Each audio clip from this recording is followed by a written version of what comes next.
자, 초신성애부의 이석영 작품이 되겠고요. 고유일 천재박 2-3 지문입니다.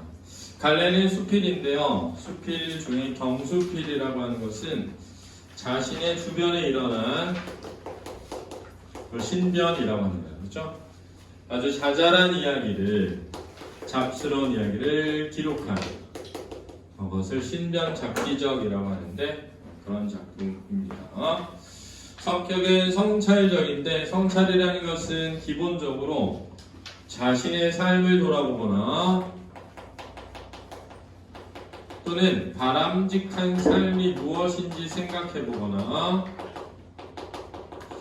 또는 우리 사회의 모습에 대해서 생각해보는 것을 성찰적이라고 합니다. 그렇죠? 그다음에 사색적이라는 건 생각했다 이거죠. 교훈적이라는 말은 깨달음과 관련되어 있을 때 이걸 교훈적이라고 하는 겁니다. 그렇죠? 알아두시고요. 주제는 우리의 삶과 공동체를 위한 나눔과 환원의 가치가 되겠습니다. 아까도 얘기했지만 선생님이 생각해 볼 때 여러분 생각해 아침에 일어났는데 내가 나에 대한 기억이 하나도 안 나. 그럼 나라는 존재는 없는 거예요. 우리가 자존감이라고 하잖아요. 여러분들 들어봤죠? 자존감. 이게 되게 중요하거든요, 삶에.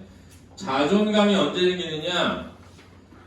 자신의 존재에 대한 좋은 기억으로부터 생기는 거예요. 이걸 잘 기억해 두세요. 그러면 나의 존재에 대한 좋은 기억을 어떻게 만들지? 맛있는 거 먹고, 좋은 옷 입고, 비싼 거 쓰고 이런 데서 생기는 게 아니라 두고두고 알아두세요. 내가 누군가를 위해서 뭔가를 할 수 있을 때 자존감이 생깁니다. 여러분들 좋은 대학 나와서 좋은 직장 얻고 돈 벌면 행복할 것 같죠? 저는 아이들을 많이 가르쳐 왔기 때문에 많이 보잖아요. 진짜 불행하게 사는 사람들이 정말 많습니다. 그렇죠? 내가 나중에 뭘 하면서 살아야 될지 모르는 애들이 수두룩하다. 수두룩. 그렇지? 그러면 그런 학생들이 무엇이 부족해서 그렇게 행복하지 않느냐? 다 똑같습니다. 이유는 자기를 위해서 살려는 꿈만 있다는 거예요. 내가 누군가 다른 사람을 위해서 어떤 꿈을 가지고 살아가지를 못하기 때문에 자존감이 형성이 안 되는 거예요. 그렇죠? 그렇게 살지 마시라 라는 얘기를 꼭 해야 됩니다. 그래야만 자존감이 생긴다. 야, 니네는 단톡방에 안 들어와있니? 니네 밴드는? 밴드에다 내가 지난주에 올렸잖아. 지난주에. 그러면은 하긴 주소 안 올렸니? 내가 네이버에 주소 올렸을 것 같은데. 그 여기가 무슨 샛별 그걸로 써있어서 학원인지 몰랐어. 아 그래? 나 좀 찾아보지 그랬어. 왜? 우리 원래 간판 없는 걸로 유명한 말인데 뭘 그렇게 당황을 해. 아니 엘리베이터라도 붙여놓으셔야 되는 거 아니에요? 왜? 그러면은 아예 못 찾잖아요. 아 그래? 못 찾으라고 하는 거예요? 이제 알았으니까 됐잖아. 이제 알았으니까 우리 알았어. 자, 그러면 과연 어떻게 이 글을 썼나 보죠. 학생은 박씨군요. 그럼 본은 어디입니까? 본은 땡땡입니다. 본이 어디라고요? 땡땡입니다. 본이 어디입니까? 내가 세 번째 같은 질문을 하자 학생은 어리둥절해야 한다. 자, 요거 잘 보세요. 뜬금없이 자, 이 부분은 이제 내가 학생과 나누었던 대화를 인용한 부분이죠. 그렇죠? 첫 번째 대화를 인용한 부분이고요. 두 번째는 이 대화에 보면 본이 어디냐고 물어서 대답을 했는데 같은 질문을 3번 했다는 거예요. 원래 보통 질문을 반복해서 다시 한다는 건 원하는 답이 나오지 않았을 때죠. 그죠? 따라서 질문한 사람이 생각하는 본은 대답한 사람이 생각하는 본과 뭐였다는 거야? 다른 의미였다는 것을 드러내고 있습니다. 그렇죠? 본의 의미가 우리가 생각하는 것과 다른 의미로 쓰였다라는 걸 생각해야 돼요. 그게 이제 이 지문에서 말하고자 하는 중요한 지점입니다. 그렇죠? 근데 이렇게 쓰면 그렇죠? 독자가 왜 본을 대답했는데 또 물어보지? 하면서 독자도 궁금증을 가지게 돼요. 이 궁금증을 가지게 되는 것은 관심을 유발하게 되어 있습니다. 그래서 자 다시 대화를 이용함으로써 독자로 하여금 궁금증과 관심을 유발하고 있다라고 해야 됩니다. 그렇죠? 이해됐죠? 잘 적어두세요. 낙서하지 말고 지금 중요한 거 얘기했어. 사람의 몸을 구성하는 주요 원소는 수소, 탄소, 질소, 산소, 황, 인이다. 특히 인이 악유풀 같은 역할을 하기 때문에 인이 없으면 생명 현상이 있을 수가 없거든요. 최근에 화성이 된다. 어디지? 목성인가? 아무튼 그 옆에 돌아다니고 있는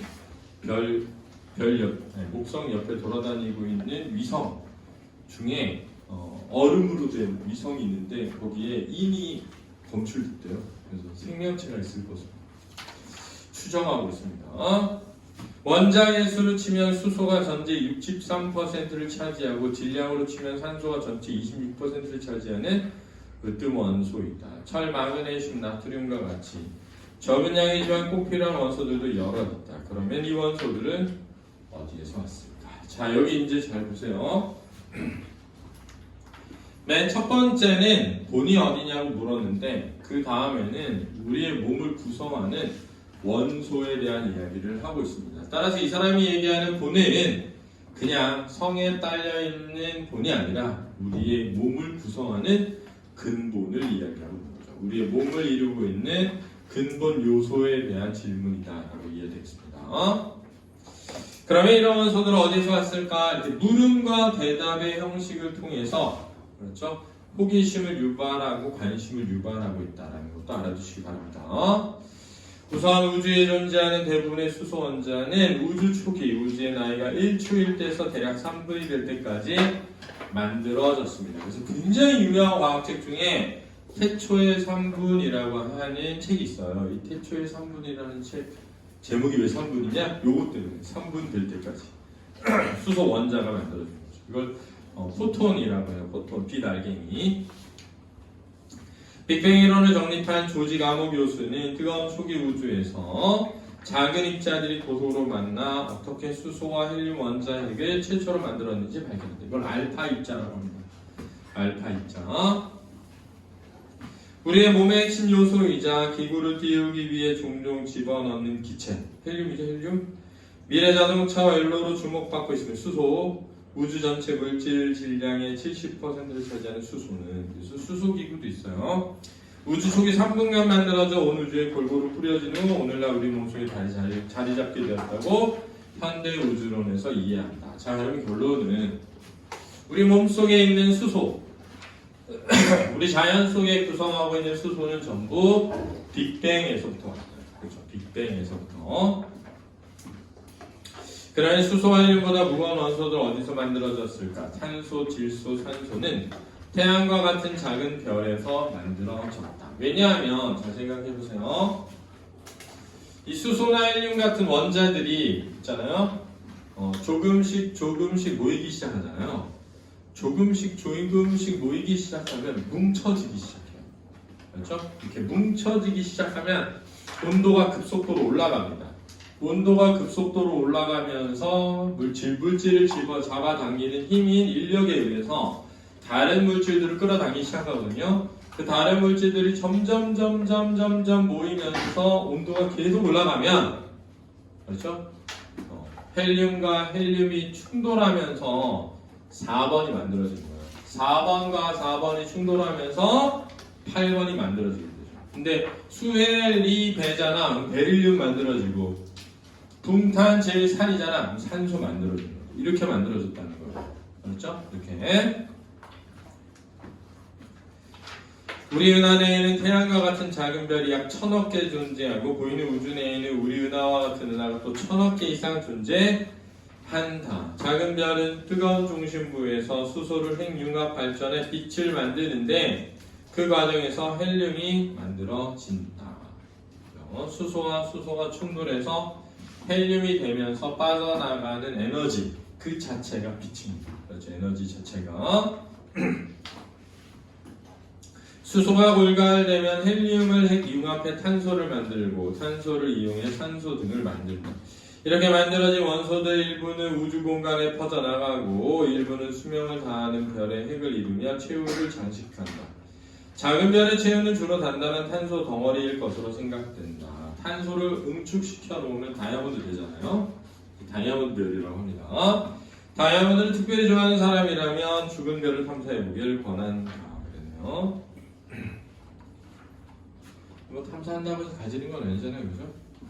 다만 중력이 워낙 세서 일단 착륙한 후 다시 돌아오는 것은 거의 불가능하므로 그냥 그곳에서 다이아몬드와 함께 평생 살아야 한다는 점을 미리 알고 탐사에 나서야 한다. 자, 이런 거 있잖아요. 국사에게 위트를, 그렇죠? 위트를 통해서 웃음을 유발하려고 했던 거예요. 우리는 하나도 안 웃기지만, 우리는 이걸 보고 웃을 수 없지만 이 글을 쓴 사람 웃으라고 한 얘기입니다.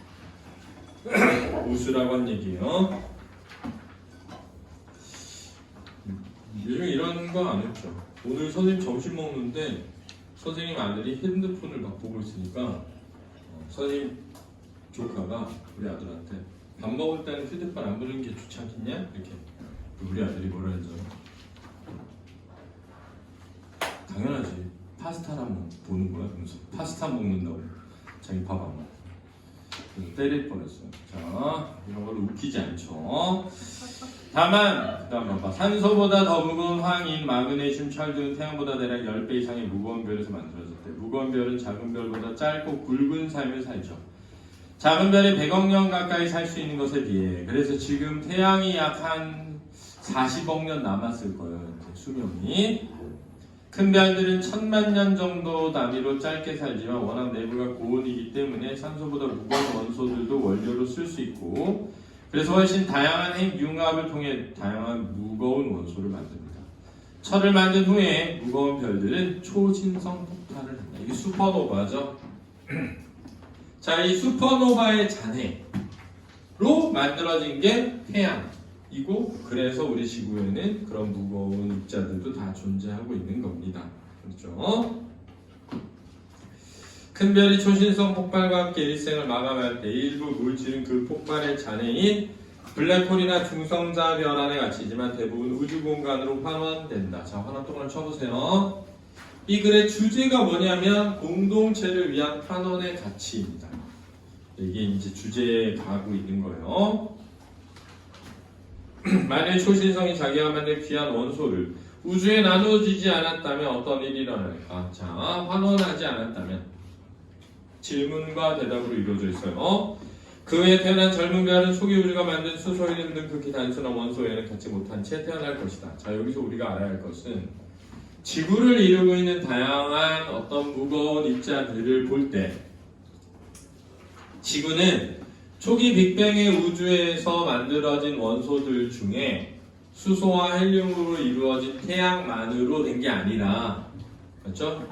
어떤 거대한 행성이 폭발하면서 남겨놓은 잔해들이 있고 그 잔해들이 태양을 중심으로 해서 회전하면서 무거운 것들은 멀리 못 나가니까 수금지화의 지각형 행성이 된 거고 나머지는 이제 멀어지면서 기체형 행성들이 됐겠죠. 그래서 우리는 지금 고체형 행성이고 수성, 금성, 지구, 화성까지가 아마 고체형 행성일 거예요.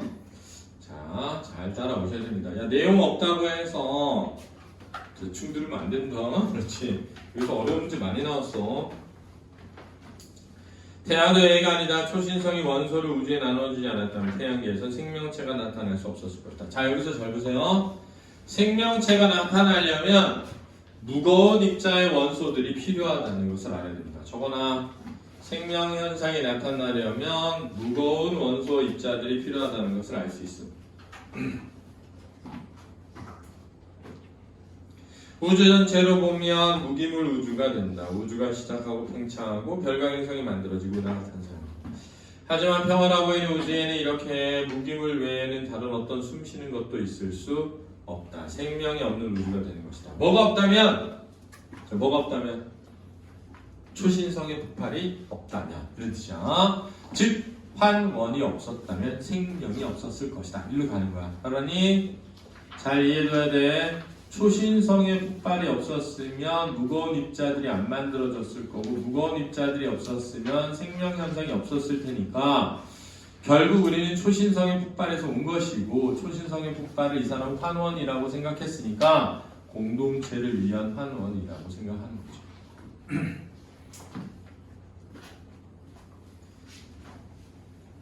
결국 우리 몸속의 원소 가운데 수소는 초기 우주가 그 외의 다른 원소들은 모두 작고 큰 별들이 제공했다. 자, 그래서 작은 별들은 산소까지, 큰 별들은 산소 바깥에 있는 무거운 입자들까지 이렇게 만든 겁니다.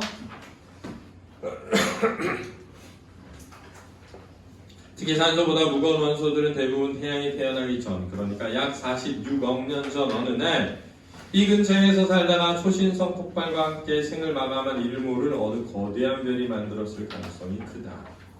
즉 70억 지구 인구는 모두 한 별의 흔적을 공유하고 있는 것이다. 그랬으니까 본이 같다. 저는 근본이 같다. 이 말은 듣고 우리는 모두 한 우주 안에서 태어난 형제라고 우기는 것과 뭐가 다르냐고 누군가 따진다면 달리 변명할 도리는 없지만 그래도 신기하지 않은가? 우리 몸의 구성 요소를 이렇게 살펴볼 수 있다는 것이. 자, 그래서 독특한 관점에서 우리가 어디서부터 왔는가를 사색적으로 성찰하고 있습니다.